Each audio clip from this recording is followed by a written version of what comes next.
जय हिंद प्यारे साथियों, आप सभी का बहुत बहुत स्वागत है ब्राइट वे की इस ऑनलाइन क्लास में। दोस्तों, जैसा कि आप जान रहे हैं, इतिहास विषय बिल्कुल शुरू से अपलोड किया जा रहा है, जहां पहली क्लास बिल्कुल इतिहास का अर्थ से शुरू की गई है।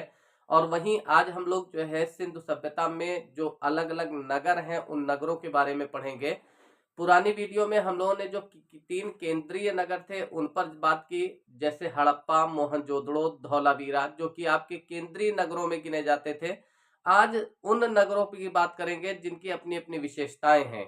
तो दोस्तों, वीडियो पर अगर नए हैं तो चैनल को आप सब्सक्राइब कर लीजिए ताकि हमारे द्वारा दी जाने वाली सारी नोटिफिकेशन आप तक पहुंचे। और क्लास को शुरू करते हैं। दोस्तों, आज का जो पहला नगर है वो है चंदहूड़ो। चंदहूड़ो के बारे में ये ध्यान रखना है कि ये एक ऐसा नगर है जिसकी लोकेशन आपका पाकिस्तान है, यानी पाकिस्तान के एक प्रांत है जिसे हम लोग क्या कहते हैं, सिंध प्रांत। कौन सा प्रांत है? सिंध प्रांत। तो पाकिस्तान का जो सिंध प्रांत है, इसकी लोकेशन जो है वो पाकिस्तान के सिंध प्रांत से मिली है।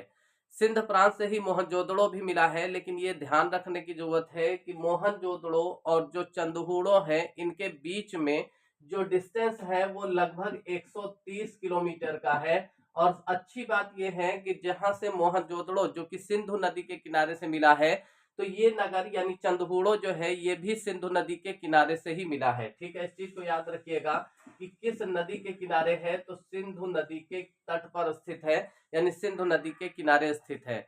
इसकी जो खोज है दोस्तों, वो सबसे पहले 1935 में की गई। पहली खोज जो है वो 1935 में की गई। और मैके नाम के इतिहासकार जो हैं, एच जे मैके, उन्होंने इस नगर को खोजा था। तो ये चीज याद रखना है कि जो चंदहूड़ो है इसकी खोज किसने की है, तो मैके ने की है। दोस्तों, ये एक ऐसा नगर है जहां से हड़प्पा की तीनों संस्कृतियां, यानी पूर्व हड़प्पा, मध्य हड़प्पा और उत्तर हड़प्पा, यानी तीनों चरणों का पता चलता है। तो तीन चरण ये आप लोग याद रखिएगा कि कौन सा ऐसा नगर है जहां से हड़प्पा सभ्यता का कैसे उद्भव हुआ, कैसे वो लोगों में पहुंची, कैसे लोगों तक पहुंची, यानी ये कह सकते हैं कि व्यापक स्थिति में आई, और कैसे उसका जो है सर्वनाश हो गया। तो तीनों के साक्ष्य जो मिलते हैं वो किस नगर से मिलते हैं दोस्तों? चंदहूड़ो से प्राप्त होते हैं। यहीं पर बाद में एक संस्कृति विकसित हुई। हड़प्पा सभ्यता के बाद में एक संस्कृति और विकसित हुई जिसे कहा जाता है झूकर झाकर संस्कृति। क्या कहते हैं? तो झूकर झाकर संस्कृति के साक्ष्य कहाँ से मिलते हैं? तो ये भी हम लोगों को कहाँ से मिलेंगे? चंदहूड़ो से। साथियों, ये ध्यान रखने की जरूरत है कि जो आपका चंदहूड़ो है, यहाँ से किसी भी प्रकार के दुर्ग का कोई साक्ष्य नहीं मिला है, यानी यहाँ से किसी भी तरह का कोई दुर्ग यानी किला जो है वो प्राप्त नहीं हुआ है। इसको भी आप लोग याद करिएगा। हर फैक्ट आपके लिए जरूरी है। हो सकता है वो आपसे पूछे कि कौन सा ऐसा जो है सैंधव स्थल है जहां से कोई दुर्ग या किसी भी दुर्ग के साक्ष्य नहीं मिले हैं। तो ये जरूर याद रखिएगा कि कौन सा ऐसा स्थल है, चंदहूड़ो हो जाएगा। यहाँ से दुर्ग प्राप्त हुए हैं तो कहिएगा नहीं।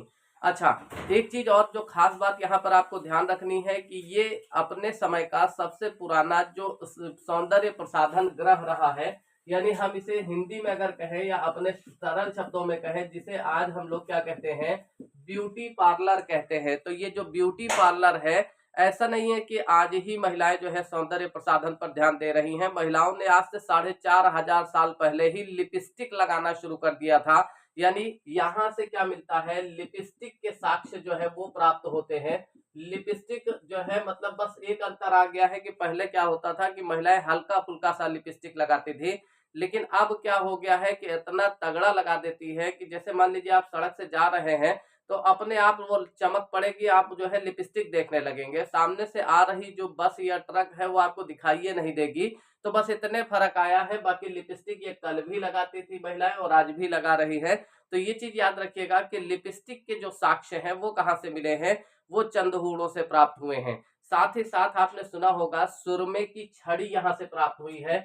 सुरमे की छड़ी का मतलब ये होता है कि जो सुरमा होता है, जो महिलाएं देखे होंगे, ज्यादातर महिला और बच्चे इसका इस्तेमाल करते हैं। तो आंखों में आंखों को अच्छा करने के लिए लोग सुरमे का इस्तेमाल करते हैं। तो सुरमे की जो छड़ी है वो भी प्राप्त हुई है। साथ ही साथ कंघा प्राप्त हुआ है, यानी कंघे के जो साक्ष्य हैं वो कहाँ से मिले हैं दोस्तों? ये भी आपका चंदहूड़ो से मिले हैं।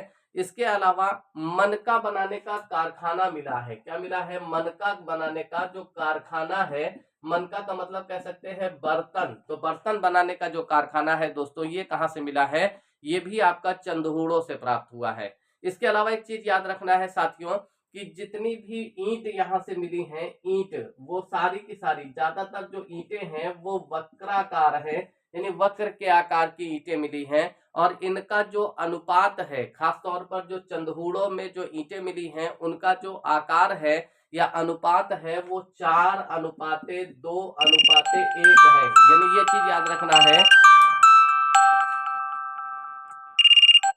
तो 4:2:1 है। इस चीज को आप लोगों को याद रखना है।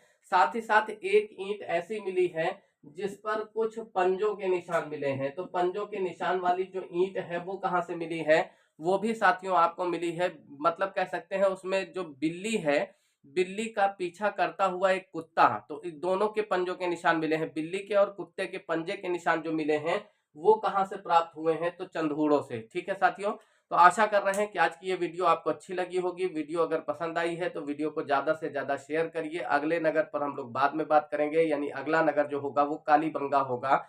और साथियों अगर आप ऑनलाइन क्लास लेना चाह रहे हैं, ऑनलाइन बैच लेना चाह रहे हैं, तो हमारा जो कॉन्टेक्ट नंबर है उस पर आप संपर्क कर सकते हैं। ठीक है, इन सारी चीजों को ध्यान रखेंगे, अच्छे से नोट कीजिए, बढ़िया से बनाइए। ये सारे क्वेश्चन आपके लिए परीक्षा में बहुत पूछे जाने वाले प्रश्न हैं।